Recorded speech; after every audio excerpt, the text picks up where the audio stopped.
Kelias 2 yra tarsi nauja pradžia ir variantas pabandyti viską iš naujo. Pasukti kitaip, kaip galbūt nepavyko iš pat pradžios.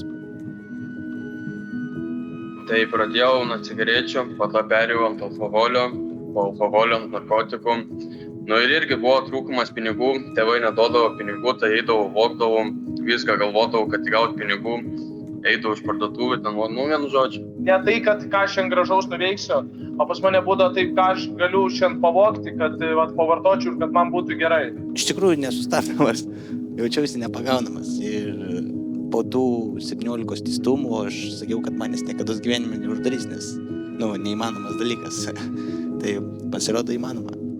Aš realiai džiaugiuosi, kad esu šitoje įstaigoje, nes, kaip ir sakiau, labiau pradėjau mąstyti apie gyvenimą tolimesnį ir tiesiog, čia yra laikina statelė ir čia yra gerai, kol tu esi jaunas, nes tu gali laiku sustoti, bet čia yra tavo pasirinkimas, ar tu po šitos laikinos statelės keisi savo gyvenimą ar ne, ar tu eisi tuo pačiu ritmu kaip anksčiau. Bijojau išėjimo būtent, aš antiek buvau pripratęs prie tos vietos, kad buvo sunku suprasti, kaip aš gyvensiu toliau. Nes ten, kol buvau, buvo viskas aišku, ką tu veiki, ką tu veiksi, ką darysi ir ką valgysi. Kalinys nėra tas žmogus, kuris visą laiką darys blogai. Reikia žmogų pažinti. Negalima jo atstumti, nesvarbu, koks jisai bebūtų, lošas, vairas ar dar koksai, bet, jį reikia priimti toks, koks jis yra.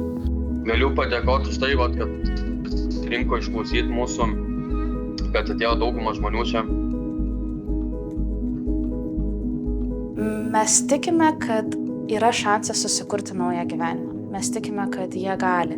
Bus visokių iššūkių, bet mes apsisprendusios jais tikėti ir padėti, jeigu tik tai galime.